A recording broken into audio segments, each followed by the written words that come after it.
question and answers. You'll have 90 seconds to answer.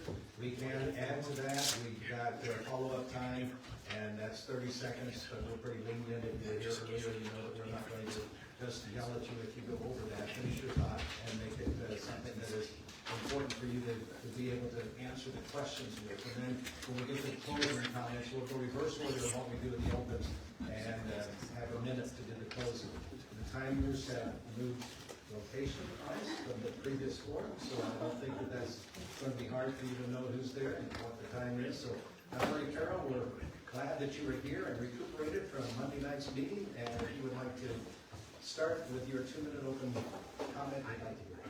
Yeah, thank you. I'm so thrilled to be here. Thanks for hosting. I've lived in Columbia for about 20 years and all now. I wasn't born here. I grew up in St. Louis. And I moved to Columbia to attend University of Missouri. And that's where I got my degree in chemistry. And I got a doctorate in, I got my bachelor's in chemistry and I did a doctorate in chemical engineering. And then after that I moved to California for a postdoc. But when we finished, I came back to Columbia because I had such a great experience here during school, during grad school, during my early working years. And this is the place that I fell in love with, and I wanted to spend my time building a family and building community. And I had the unfortunate experience of having moved to the California Bay Area during the height of their housing crisis, and then moving back to Columbia when ours was just getting started. And it was funny because when I moved back, I saw some of those same trends that I saw going on in Bay Area affecting what I consider to be my hometown. And so I volunteered for planning and zoning. I really wanted to make this city better. I want to help prevent things from affecting central Columbia and my neighbors negatively. When the seat became open on city council, some of those ideas were still forefront in a lot of voters' minds. And I felt that my time and the things that I had learned on planning and zoning really helped me to bring some best practices to council, helped me to move some of these ideas about encouraging affordable housing, maintaining our existing rental stock, and preventing impacts of housing crisis from further affecting Columbia. So that's why I ran. I took over in unopposed term, in incomplete term. And so, I'm only about a year and a half, maybe 2 years in, not quite. I really feel like I need more time to finish the things I started. I'm only just starting to see the fruits of those labors. So I'd like to bring some of those items to completion. We'll subtract the overtime from future. Or I could say you're going to know what it feels like to be one of the public speakers at a council meeting when they get to 3 minutes and the mayor says, thank you. You can take your seat now. She is running unopposed, so I don't know how it's going to benefit her or not for her finisher. Christina Hartman, welcome. We're glad you're here. One of the candidates for Fifth Ward City Council seat. Your 2-minute opening statement. Hi, I'm Christina Hartman. I moved to Columbia in 2019. My kids were kind of entering that age of where do we kind of really want to settle down because they're going to go to school, and I want them to go to good schools. So that's one of the reasons we picked Columbia. Columbia had a lot of opportunity for us. I've been in mid-Missouri for majority of my life, all of my adult life for sure. I'm looking for running to become a candidate because I want to be able to look at the issues that are happening and work by and really try to make a difference. And for me, that means looking at our infrastructure projects and really examining what is going on with those projects. I want to look at available housing. So how do we make sure that housing is in our ward and has enough for the right different lifestyles that people have, from seniors and getting ready to go into the housing market to seniors that are looking for maybe something different in their lifestyle. I also want to, as a small business owner, I really find that being an employer is a very important part of our society, and so making sure that I really bring that aspect to the council, so making sure that there are good jobs here in Columbia so that people can really flourish in the way that works well for them. Thank you. Don Waterman, your opening statement, please. Hi, good evening. My name is Don Waterman, and I am currently the 5th Ward City Councilman for Columbia. I'd like to thank the Columbia Board of Realtors for hosting this forum, and all of you for coming out tonight to listen. Moved to Columbia in 2001 on my retirement from the Navy. I've now officially been retired longer than I was on active duty, but anyway, worked for the university, left to go to Chicago for 3 years. I got my master's in mental health counseling, came back, worked for Bass Pro Shops, American Outdoor Brands, and retired from full-time work in May of 24. Now I'm down to, as I call it, my part-time job, which is just city council. The reason I'm running for re-election is there's still some things that I ran on the first time that still need to be done. One of my items was infrastructure, which Christina has mentioned, and yes, that's something, a couple of major projects affecting the 5th Ward that are still pending. One was public safety, police staffing. We made some progress there. There is the housing issue. The Kansas City County Housing Survey indicated that we have a need for housing, affordable housing at all levels, and that's something that we're going to need to address. And how do we address that? Again, public safety, the homeless. David made reference to the council meeting Monday night. A lot of turnout, a lot of public comment, very passionate issue for a lot of people on both sides. So anyway, the reason I'm running is spend some time learning the intricacies, and there's still some unfinished business that I want to see through. Thank you. We're going to start with a question, and Christina Hartman, you'll be first on this. The school board members who were up here a little while ago, they were talking about the amount of time and energy that goes into a school board position. They are paid less than you are, but you all aren't paid very much as city council people. You have a little bit of a stipend or whatever you would like to call that. So my question really is, what appeals to you about being a city council member, and what draws you to that, knowing what you're going to be faced with? Obviously, 2 of the 3 up here already know this, but we'll start with you. Your anticipation, I'm sure you've heard and have kind of conversation with that. Yeah, absolutely. Thanks for the question. So I really have been involved in the community in a very different ways, from doing things like helping Love Columbia paint a fence to maybe even cleaning out some transitional houses. And so I wanted to take that engagement that I was doing in the community and take it to a different level to where it could really impact and make a change at a systemic, at a policies level, and try to drive change from that aspect as well.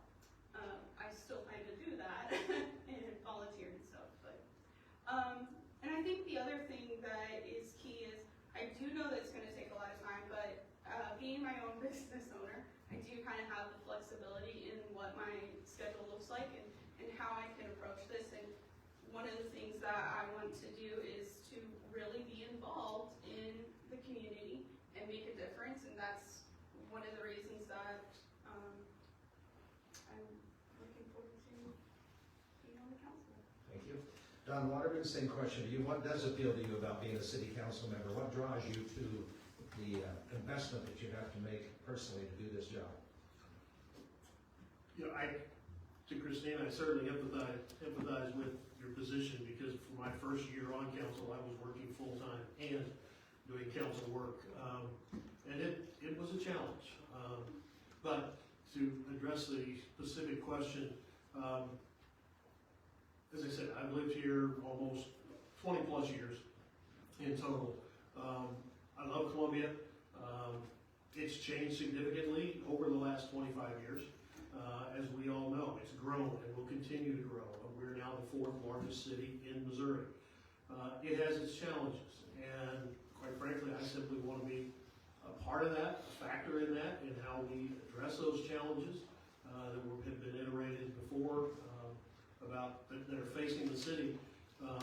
So just being able to be a part of that, you know, hearing from constituents, working with council members, you know, again, reference to the meeting Monday night. It was a long meeting, but there were several elements of it that were good, and there was a lot of discussion, especially regarding the amendments. And just being part of that process is what interests me. And again, hopefully having, and maybe in some small way, an influence on Columbia, both next week and into the next decade or decades. Thank you. Valerie Carroll, same question to you. What draws you to wanting to be a council member, and what are the appeals to being a council member? Yeah, you know, for me, this really is all about my community, my neighbors, and people who live in Central Columbia, and even Columbia at large. I'm passionate about this work. You're right, it can be a time balance. City Council will take up all of the time that you're willing to give it, and I give it most of my time. I think that it's important to me that I'm available to constituents. I use my time to meet with individual constituents who want to talk over any issue on the agenda. I have open office hours, and I spend a great deal of time reading and studying issues that come in front of us. So I know that I'm learning what the national best practices are. As far as time balance, you know, you need to give it what you need to give it. And I've pulled away and pushed back in different seasons. There are seasons where City Council will take all of your time, and there's seasons when you can do some more things during the day. It's important to me that I'm there when I need to be, and so I make the commitment to do that. Thank you. Don Waterman, you'll be first on this next question. The topic has already come up. I'm going to read the question. Board of Realtors has been talking about a solution to affordable housing in Columbia for many years. Now we're dealing with housing shortages in almost all price ranges and rentals. How would you help create additional housing in Columbia? One of the things that came out of the housing study was that we need to look at how we can, two things. One is streamlining our process. It's been noted, I've heard from developers, realtors, and it came out in the study that our process is cumbersome.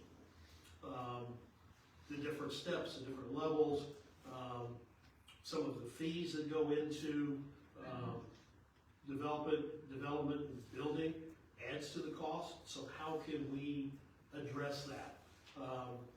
Our zoning codes.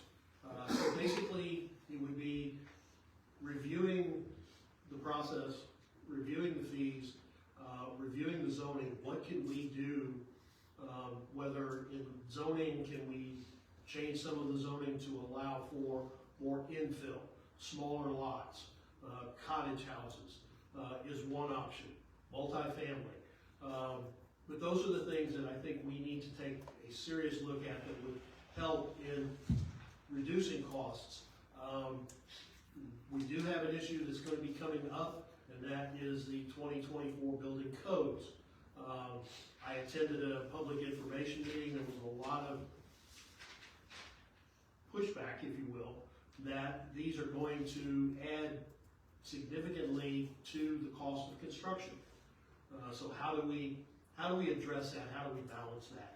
That's going to be probably the changes that we're going to be looking at, or or need to address. You kind of anticipated the follow-up that was a question that went along with that. Are you hearing about specific code changes? I understand what you're saying about infill, but on the zoning that you just mentioned at the end of your answer there, anything specific that those who are engaged in the industry are saying, this is just too restrictive, this is too cumbersome? Not so much specifically from the developers, but I think what we hear, what we see is frequently a development or an issue will come before the council, and we get a lot of pushback from people that maybe it's an older neighborhood, they're used to a larger lot size. We just recently had an issue with an accessory dwelling unit. And there was some pushback, people don't want to see that change. And I understand that, you love your neighborhood. But by the same token, change is change. And it's something that we need to take a look at. All right, thank you. Valerie, Carol, the same question to you, and you can answer the first part. I'll give you an extra 30 seconds if you want to. Also, what I followed up with Don about. So the question was, we're dealing with housing shortages and almost all price ranges and rentals. How would you help create additional housing in Columbia? Yeah, this is my favorite topic, and I can talk about it forever, so I'll try not to. You know, the first thing that I'd like to address would be, I think we need to seriously look into beginning incentive programs to try and encourage both private and nonprofit entities to build more housing, and to have incentives that are linked to creation of dwelling units that are reserved at below area median income. We can do fee waivers, we can do density bonuses, we can do expedited processing. Those are all things that are in our wheelhouse. And you know, the other thing that I want to talk about, we don't look at enough what is within our wheelhouse, what's within our purview to work on to make this easier. Our zoning code is a big part of that. These are things that I've worked on for years. Small lots, cottage standards, which is now becoming small lot, allows building of smaller footprint homes on smaller footprint lots. We also worked on unlocking irregular lots. We have a lot of problems with infill. A lot of people have to come to us for special waivers because their development won't fit the weird size lots that we have. I'd like to reevaluate our zoning codes so that we're anticipating what problems we might have and more things can be done by straight zoning with less visits. Anything you want to add? I know we've already kind of gone over a little bit anyway, but is there anything extra you wanted to add to that? I'll give you the 30 seconds and you're done. I know that time is money to our industry professionals. I know that visits to planning and zoning and to Board of Adjustments are money. And I know that in some cases that's holding us back. So a measured approach to make sure that we're anticipating what areas we struggle with and writing that into our code as opposed to doing everything as a one-off special case. Thank you. Christina Hartman, the same question to you. The host of this forum tonight, they've been talking about a solution to affordable housing for a long time. Now they're aware dealing with shortages at almost all price ranges and riddles. How would you help create additional housing in Columbia? Yeah, I think there's a couple things we can do.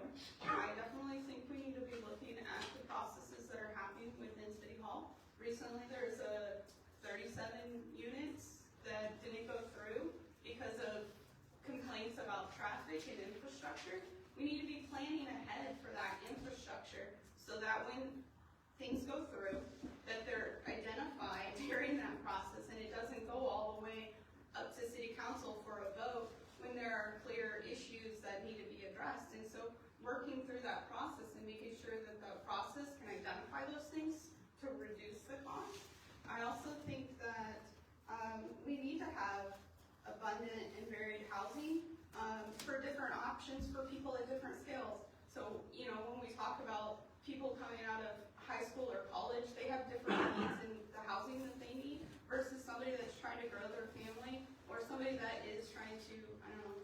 larger family, maybe not for me. I have 2 kids, so not that big of a family for me. But and I think you asked about the building codes. Right, I was gonna follow up if you wanted to add anything about any code changes or administrative changes that you would recommend. You already mentioned one, and that would be a process of planning ahead for infrastructure to be ready when development was going to occur. Yeah, exactly. And I think that in terms of the building codes, I know that there's some frustration about balancing maybe some of the environmental issues with some of those new regulations that are coming out. So we need to look at how we balance those things against what's that risk and that responsibility for all parties so that we can have good housing built at the need that's met, that's needed for the different lives, again, for the different life sizes of people, and making sure that we take a risk approach to that and really measuring it and making sure that it works for people that are trying to develop, people that are trying to remodel, or whatever those different cases may be. Thank you. We're gonna move on, and Valerie Carroll, you're first in this next one, sort of related to housing issues. In fact, it very much is related to housing issues. How would you, as the city, how should the city be handling the unhoused in our community? And I understand Monday night at the end of the, if anybody stuck with it long enough, they were gonna get to the homeless report that was offered there at the end of the meeting, and there was some conversation about a way forward on this particular issue. So I'll just put it out there in the general, how should the city be handling the unhoused in our community? Yeah, this is huge. We have growing population of unhoused community members. I think that the Opportunity Campus, which is going to start operating in the spring here, I think this is a great success for our city. One of the reasons why we've had so many impacts due to homelessness is that we haven't had a 24/7 full service shelter. We've only had emergency shelters that are open for part of the day. I think it's important for us to have 24/7 shelter and wraparound services where people are at. I also think it's important for us to look at the entire housing continuum. This is in part a system of economics and loss of mental health services. It's also in part due to cramping housing. We need to make sure that we don't have any breaks in the entire housing continuum, from emergency shelter to supported group living to transitional housing, all the way to long-term housing that's affordable at any income level. And whenever we have a break in any part of that supply, we have more people becoming unhoused and nowhere to go for the next step. Thank you. Christina Hartman, same question to you. How should the city be handling the unhoused? Yeah, I think there's a few different things we need to look at. We need to understand that that part of our community has different needs, just like anybody else. People that have homes have different needs, right? So does the unhoused population. So we need to look at ways that help them during crises. We need to look at long-term sustainable, and then look at do we have enough jobs? Do we have enough housing to help with that? And can those employers be willing to take that calculated risk and help people that are ready to move on to that next stage of their life? Do we have the housing that can support to help get people to where they need to be? And so really taking a look at it in a holistic way and making sure we're analyzing and thinking about all the different aspects that go into different people's communities. Same question to you, Don Waterman, please. How should the city be handling the unhoused in our community? I agree with Valerie and Christina that housing is part of it, but I think the Opportunity Campus, I'm looking forward to that opening. I think that's going to be a significant step forward. It will not cure it, it will not be a be-all, end-all, but it is a significant first step, one-stop shelter services, putting them in contact We got a report on municipal court report in the pre-council meeting Monday, and they were talking about their opportunity docket, can't remember the formal term, community support docket, thank you. That when somebody comes in that is in that they connect them with services rather than putting them in jail. So there's that. The Opportunity Campus, like I said, it's going to be a first step, first stop. Where we need to look is then beyond that. I had the opportunity to go to Salt Lake City last November and toured. They have a program out there, it's called the Other Side Village. And there it's kind of the next step beyond that. Individuals that have made a decision to get off the street, turn their lives around. It provides them an opportunity. They have an education program, and then they have a place where they can go. They have entities, enterprise entities that help generate their operating funds. We have some of that here. You mentioned the homeless report we got at the end of council. One of the outcomes of that was we asked or directed the health department to put together a strategic plan, an overarching strategic plan. I actually had an individual today reach out to me has a concern about the homeless. I had met with her previously, and that was her idea, so I put her in touch with Rebecca and said, here, you can be part of creating the strategic plan. I'll do a follow-up on the unhoused, and we'll start with Valerie Carroll again here. So this is a follow-up, a short time period for you on this. What are your thoughts about the city continuing to clean out homeless camps on public property and on private property? Yeah, this is challenging. I think we need to have more support for people who are experiencing homelessness. I think that it is best for people experiencing homelessness to be close to the areas where we have mental health resources to support them. One of my concerns has been when we're clearing out camps, where do they go and how does it affect them? I don't want those actions to prolong seasons of homelessness and to exacerbate the issue. And I think that's why it's important that we have enough shelters present and services present so that we know how to circle them back around to shelters when we have an area where they really should not be able to occupy. Thank you. Christina Hartman, same question to you about the city's cleaning out homeless camps on public property and private property. Yeah, absolutely. I definitely echo Valerie's sentiment here. I think that we do have to take an approach that shows care.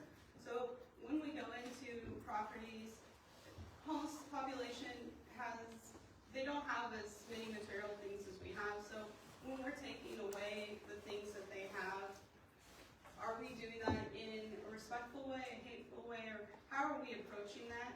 And we need to be considerate of all the people in our community when we do that. And so as a property owner, I understand. I get it. I wouldn't want to have to spend money to clean out things that aren't mine, right? But I definitely echo Valerie's concerns and thoughts on how do we provide those services in a way that's respectful to everyone and making sure that we take care of some of our most vulnerable population. Don Waterman, same question to you about the city cleaning out homeless camps on public property and private property. It's a challenge.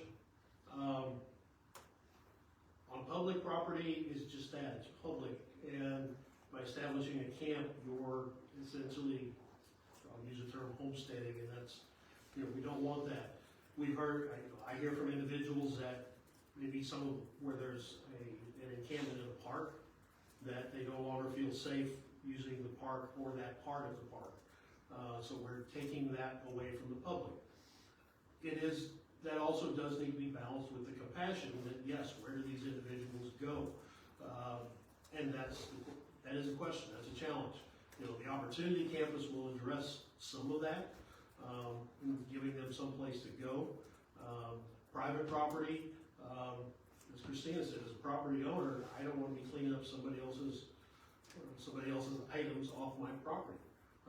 You know, you could have them, you know, call in the police for a trespass violation. You know, they'll get a ticket, maybe they'll get into the community support docket, and hopefully get access to some of the services that they need to deal with whatever issues. Because frequently, not always, but frequently, if someone is homeless, you're looking at either an addiction issue and or mental health issue. So connecting them with those services so that they can get treatment for those is going to be important as well. I'm going to move on. The homeless and unhoused is a topic that obviously the city is spending time on and will continue to spend time on, and there are other questions about that, but let's move on to get another topic. And Christina Hartman, you're first on this one. The question is written this way: Moon Choi made headlines after speaking at a chamber membership breakfast about crime in Columbia and its effect on the university. Since then, a rift seems to have emerged between the University of Missouri and the city regarding crime and violence. How can the city and university repair the relationship and work together on the issue of perceived public safety?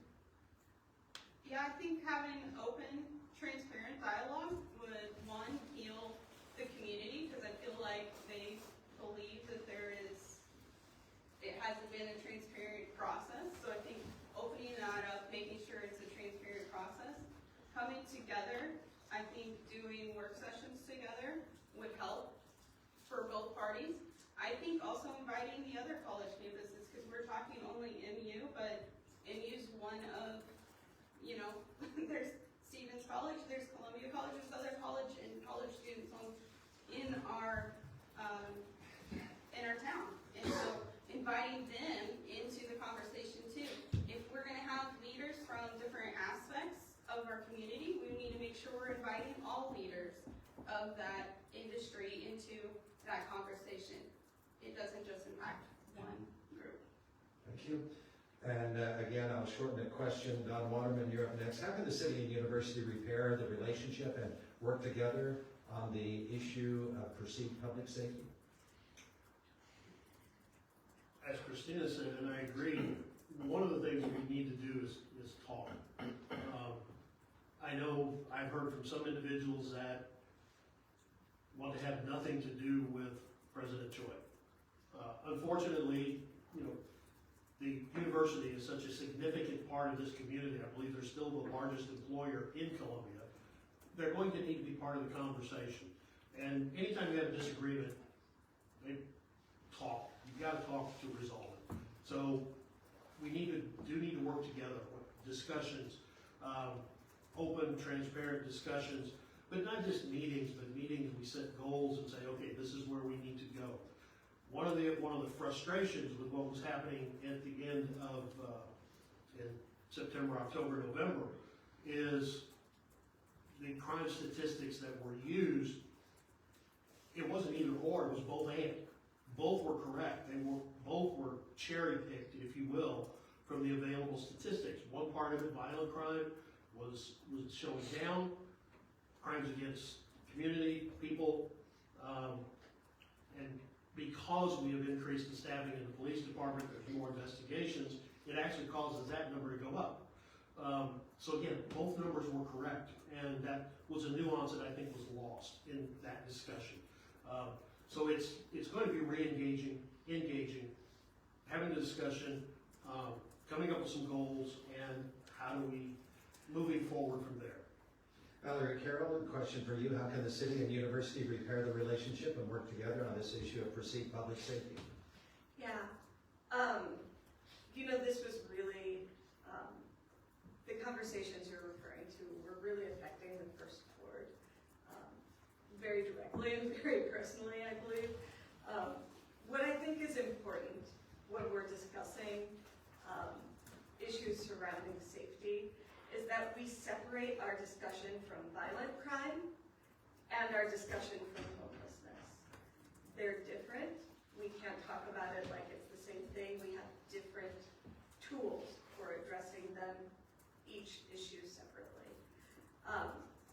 Now, Christina mentioned something that I think was really insightful and key here, and that was work sessions. What we're having right now, and I'm not talking about the meeting with the governor, what we're actually having as our work group right now are closed door meetings that are private meetings. And as a result, all of council can't attend and the public can't view what's going on. An open work session where we can have all of the representatives present and it's transparent to the community would go so far towards healing that relationship and so far towards being effective in how we're going to address this. And I agree with what's been said. We need to increase staffing. We've made strides on that. We have about 15 vacancies right now. We are pushing to close those vacancies. We graduated 14 people from the police academy in January. We have another class coming through. I'd like to see a downtown precinct reestablished. I'd like to go down to 10-hour work days. And I'd like to have a traffic unit. Key to this is gun violence and violent crime. We need to prevent guns from reaching the hands of our youth. Before I go on to the next question, I have a follow-up question for you. In these closed meetings, are high-ranking representatives of the university engaging faithfully and productively in these meetings?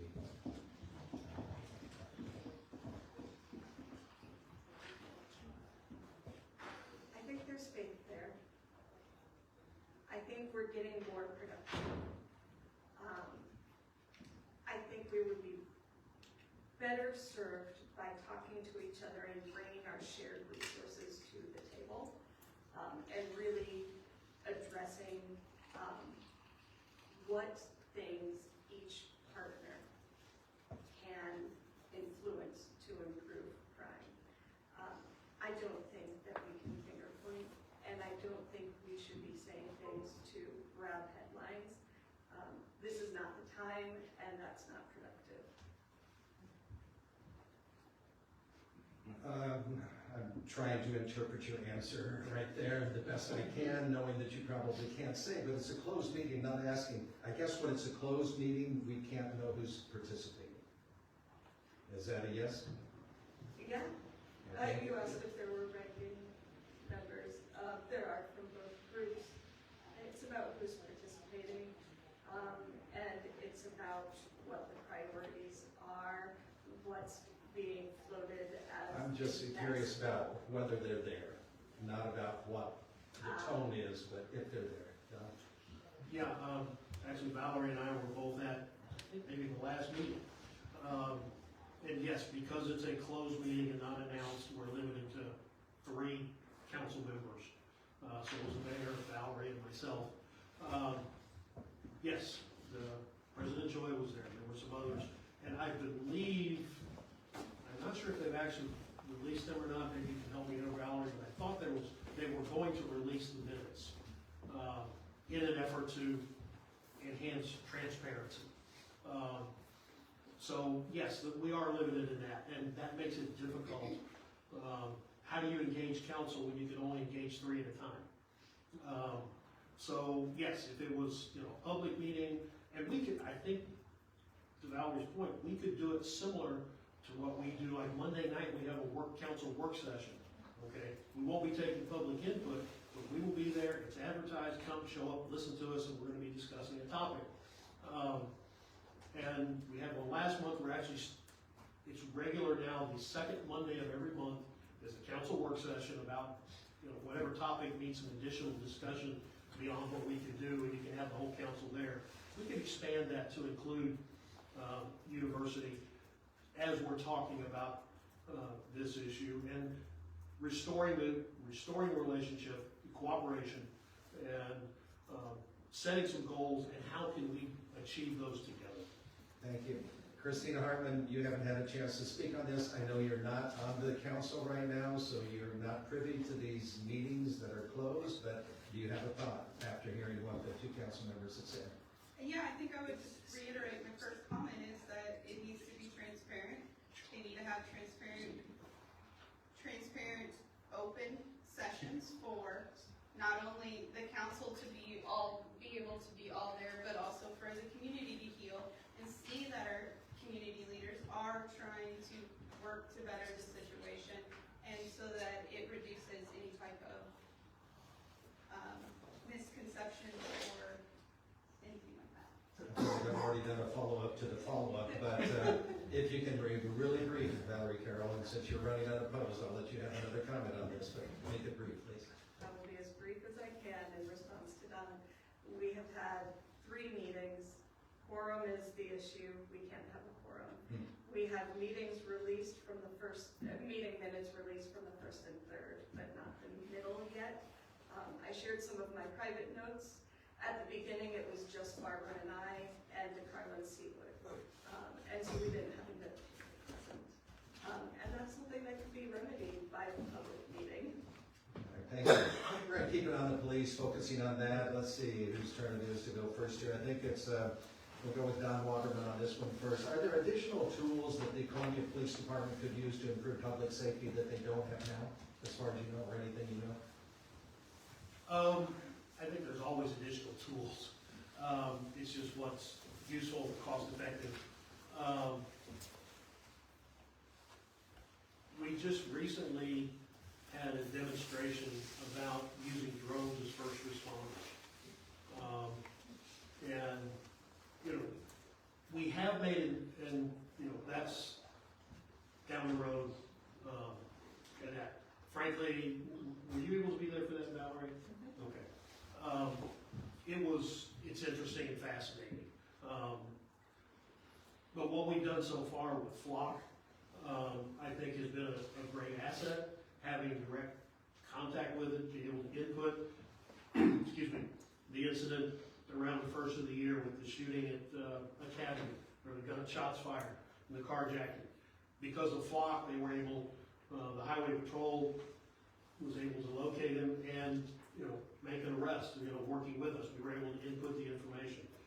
So Flock is working for us. You know, that's just one. I'm sure there's many others. You know, the NIBR system, which is when it comes to tracing guns, allowing them to input information or direct access to it with a very short turnaround to say, okay, this firearm that they've recovered may have been used in multiple instances. You know, one of the things that we talk about firearms, you know, is accessibility, and unfortunately, what the police tell us repeatedly, many of these have come out of people's cars. They leave them in their cars, and they leave their cars unlocked. If you own a gun, come on, people, be smart. Lock, and minimum, lock your car, preferably take it in the house at night. Okay. And I think what you were referring to might have been Dick's Sporting Goods, rather than You're right. Academy Sports. I just wanted My to apologies, apologies to Academy. I wanted them to say, oh, wait a minute, that wasn't us. Yes. Yeah. Valerie Carroll, same question to you. Are there additional tools that you think that the Columbia Police Department could use or should use for public safety? Yeah, I want to acknowledge that just recently, within the past year or so, we've invested in Flock, we've invested in our cameras and body cameras, we've invested in evidence management systems, which was a big time saver, as well as the ballistics reporting through National Integrated Ballistic Information Service. A lot of these things are force multipliers for CPD. They allow us to get by with less staff. I think what we need is more staff. I think force multipliers are great. I think we need is more staff. What I am hearing constantly from my constituents is that they don't want more tools. They don't want faraway police officers. They want to interact on a personal level with the people who are doing the policing. And and more staff supports that. And what I'm hearing from the police officers is, we need more staff. We need to go to 10-hour work days. We need to have police in regular beats. I don't think that it's the tools that we're missing. I think it's the staff. And I'm happy to support what police ask for, but I'm going to support the staffing first. Thank you. Christina Hartman, same question to you about additional tools Columbia Police Department could use to improve public safety. Yeah, I think staffing is a huge issue. We want our officers to be local. We don't want them working 12 hours a day. We don't want them working so many days that they have to do training on their days off. Like, nobody wants that, no matter what job you're working. And I can't imagine having the stress of being a police officer and then also trying to do that on, just do your training on the side. Like, that's not safe. We need, you mentioned flock cameras. I work in cybersecurity, and I definitely care about data privacy. So for me, that is something that I would not be looking forward to. I do not support that. And I just want to be very transparent about that. Unlocked cars, I definitely think that's an issue. You mentioned it. I recently I lived in the 5th Ward, and there were break-ins in some of the cars over there, and people did leave their weapons in their cars, and they no longer have those. And so that does create a potential issue in our community too, whenever that gets left out. And I think I mentioned what was next. All right. Thank you. I want to do one more question. This is the next question. Valerie Carroll, you'll go first on this one. It deals with the police because you're talking about increasing the number of officers. I had an opportunity to hear the police chief say yesterday that they also are serving out of a very antiquated and old and in need of repair or replacing police station. So my question for you is, how is the city going to pay for more police officers and maybe improve their workspace? Yeah, this is a challenge because the requests and the needs for policing are increasing as our population increases. And we're looking at less federal income and needing to cover more projects. And we're looking at lower income from sales tax. Already, our police budget is 50% of our general revenue, our general fund. That's not sustainable for us. Most of that, so of that, 60% of it is our employees, salaries and personnel. And I think that's important. I think it's important that we prioritize the personnel. I think it's important that we give them a good work environment. We're going to need to look for alternate sources of funding if that's the route that we need to go. If we're continue to ask for additional resources in terms of police, it cannot be 50% of our general fund. Christina Hartman, same question to you about how do we pay for more police officers and or maybe in the future a new police station that would be more modern and suit the needs more for this time period in our city system? Yeah, I am not as familiar as the city council with every budget line item here, but it is a large portion of our city's budget, and that is very noticeable. And we have to learn to balance that, and we have to look at the contracts that are working for us and the contracts that aren't. And so we need to take a risk and safety to that. So analyze that information that we have and look for ways that we can reduce contracts that are no longer serving us. Don Waterman, same question. Yeah, that's going to be the challenge. Chief Sluty said that given the way the city's grown, that we need 50 more officers. So the question is, And in addition to that, that would just get us back up to where we need to be. We probably need to be adding about 4 or so every year, given the way the city continues to grow. The question is, how do we pay for it? As Valerie said, that comes out of the general fund and takes up currently 50+% of it. The general fund fees and sales taxes. Sales taxes are flat, if not declining. Hopefully, I know Trader Joe's has been a smashing success, so maybe we'll see a little bit of bump from that as far as that. But the economic development, which will increase the sales taxes, but that's more longer term. Yes, how do we pay for it? I know there's been some discussion about possibly an increase in sales tax. You know, everything should be on the table. I know that's unpalatable to a lot of people. There was actually a question in the city survey, recently completed, about if people would be willing to pay more in taxes to staff the police. And from the survey, it came back a majority yes. Now, does that mean it'll pass? No. But if that's the way we have to go, again, everything should be on the table. And if that's what we need to do, services don't come free. Services come at a cost. And this is one of those that if we want to clamor and say we need more public safety, that's going to be more police staffing.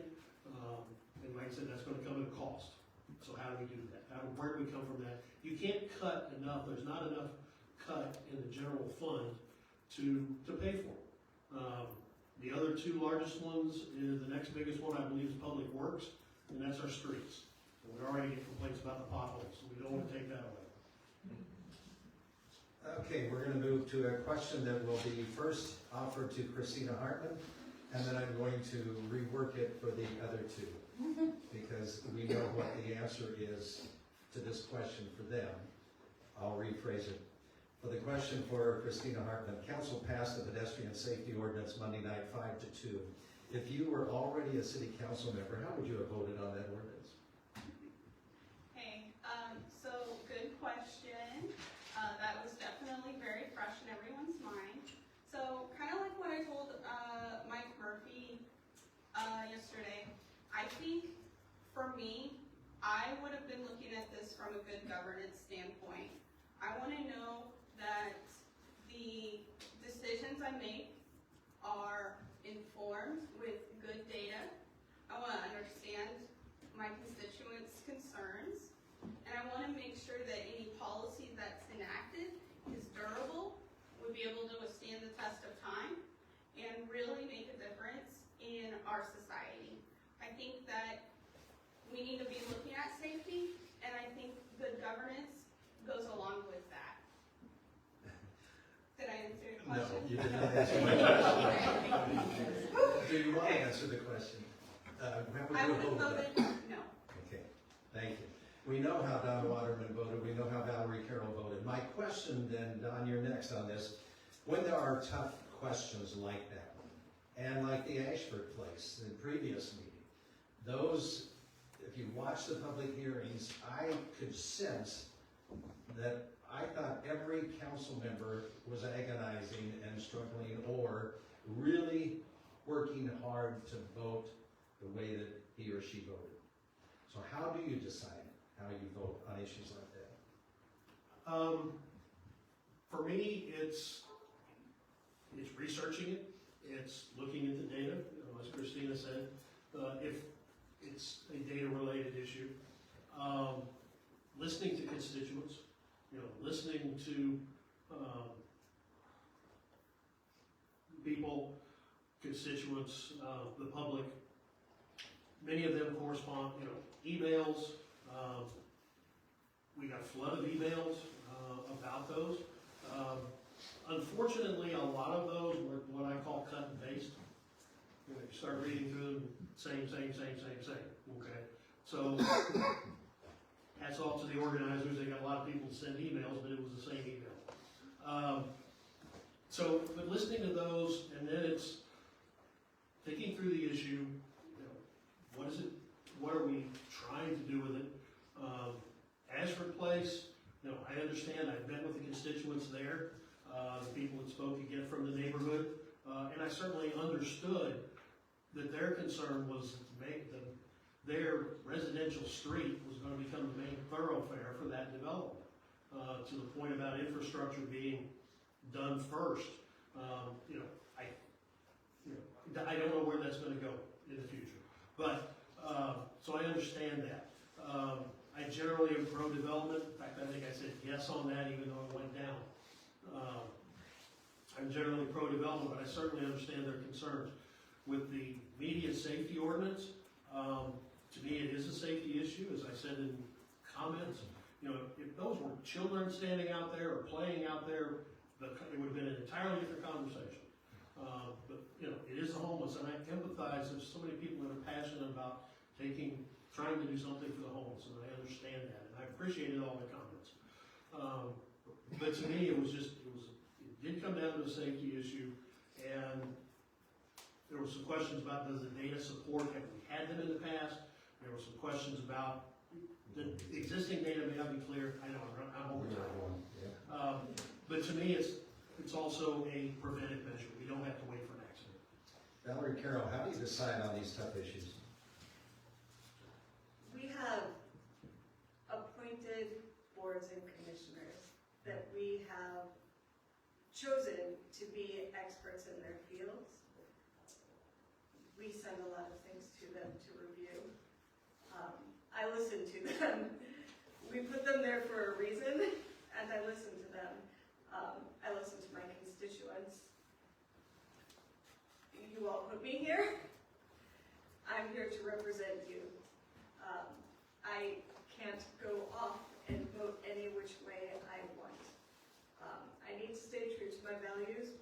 I need to represent my constituents. I did a ton of research on both of those examples. I did a ton of reading. A lot of times I ask, what are we trying to do? And is it going to be effective? I was concerned about the pedestrian safety measure. I didn't think it was going to be effective. I didn't think that it was going to be enforceable. And I didn't think that it was going to do what it said it wanted to do. When it comes to Ashford Place, I also voted yes on that. I really wanted that development to work. This was a question of infrastructure, and that was on us and not on the developer. We need to get ahead on our infrastructure. We use new development to push infrastructure and not the other way around. That won't work for us, not if we want to keep up with our housing goals. I'm going to ask you all to be very brief on this one, but it's a follow-up to what you just said. I really do believe that council members, current and future, do the research. And I believe that you hear from a lot of people prior to a council meeting. I find it interesting during the public hearing portion of a council meeting, oftentimes you are accused of already having your mind made up before you get there. But I'm thinking if you've done your research, if you've listened to the input that exists there, that makes sense. I guess my question is, would you ever change your mind having sat there through 3 hours of testimony or 2.5 hours of testimony? Are you open to saying, you know what, everything that I've done leading up to this meeting, I feel good about, but now I feel differently? Christina, you're the first here, you haven't had that experience, but what would you say? Yeah, I think it's, responsible for any council person to go in there and having researched and collected the information, whether it be from studies or commissions or residents. Like, we have to be responsible in that and come with that information. But keeping that open mind when we're there and we see the crowd and we see the people that are taking their time to come down to City Hall, whether they're taking the day off or leaving their kids out, with their partner to come down and talk to us, we have to be able to listen to that and really hear what our people are saying. There's only so much that can be done in written expression, and so actually hearing and seeing what people are saying is very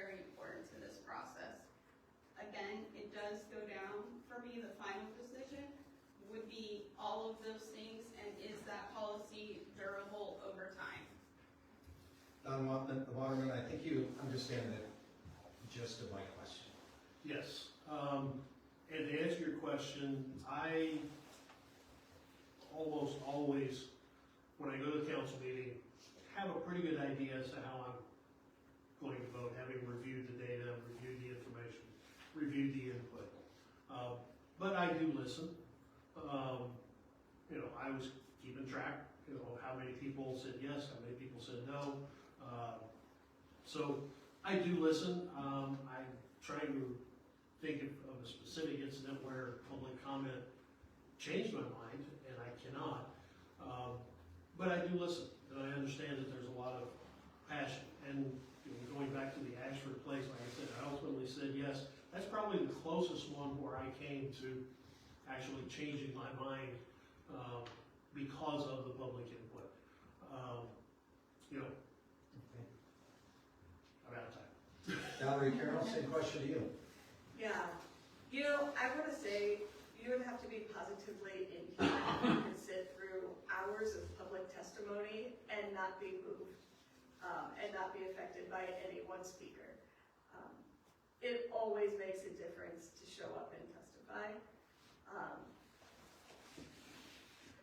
I think the pedestrian safety bill is one that is a very good example of this. We had, back in November, hours of testimony. We highlighted some things that were problematic. We tabled it. We made lots and lots and lots of amendments. We sent it to additional boards. We had additional public input. Then we brought it back for a vote. I don't like changing my mind on the fly. I don't think it's a great idea. But I want all the information, and if the information is going to change something, I will change the trajectory so that we address the problem. Last question, and Don Waterman, you're first on this, and we still have closing statements, but I want to get to this question. The question is, there's a perception in the community of a rift among city council members after the council retreat in December. Residents are also complaining that the council isn't accomplishing much. How can the council build workable relationship among the members and be more effective in governing Columbia? As far as, we're 7 individuals. We have different opinions. We approach problems, issues from different perspectives, life experiences, etc. From my perspective, I get along with all the council members. There's nobody on the council that I would not sit down and have a cup of coffee with, lunch with, whatever. But I understand that there's different perspectives. We all have our different constituencies within the city that we represent. But then we also use our judgment as well when we're making a vote. As far as things not happening, yes, things happen slowly. That was one of my biggest frustrations when I first got on council, was realizing and learning just how slow some things can move. Part of that is because we do work hard at transparency. Sometimes that's why we have multiple meetings on things, in an effort to be transparent. But yes, it moves slowly. Quite frankly though, slow-moving legislation frequently yields better legislation. I think those of us that have spent any time watching politics, they've seen something will happen that gets a lot of national attention, and Washington D.C. will rush some measure through what I call knee-jerk legislation that winds up having a lot of negative unintended consequences. So I would rather be a little more slow and deliberative. Valerie Colonel, the question to you, perceptions and complaints, in light of those, how can the council build a workable relationship among members and be more effective? It's funny to me that this is being viewed as a rift among council members. I don't think that's the case. I think we all work together. I think we need to work to have processes in place that allow us to communicate with staff better, to serve our roles, and and to effectively enact our duties. Some of those have fallen apart. Some of those, the processes to do what we're required to do never existed. And so the opportunity for miscommunication between council and staff is abundant. We need to build those channels, and we need to be intentional about how we build those channels and how we communicate those channels to future council members. I think we work great together. I think we have a lot of different opinions, and I think we meet frequently and we work well together. Checking in with each different council member. We have a number of check-ins. Don and I have a check-in once a month with DeCarlin. Vera and I have a check-in once a month with Barbara. We have off-cycle meetings as well, and we call each other constantly. Keeping open lines of communication help us work well. Thank you. And the final question, or the final response to this question to Christina Hartman. In light of perceptions and complaints, how would you say the council can build a workable relationship among the members and be more effective? Yeah.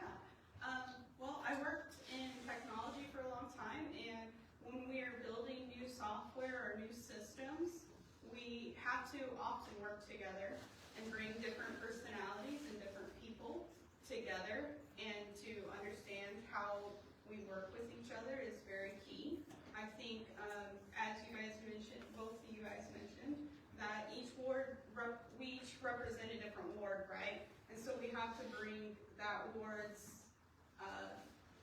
the people of those wards' voice to each challenge. And so bringing that and seeing disagreement doesn't mean that we can't get along or we can't work through a problem. It just means that we're talking it through, we're highlighting the issues with it, we're working to solve that and move forward. Thank you.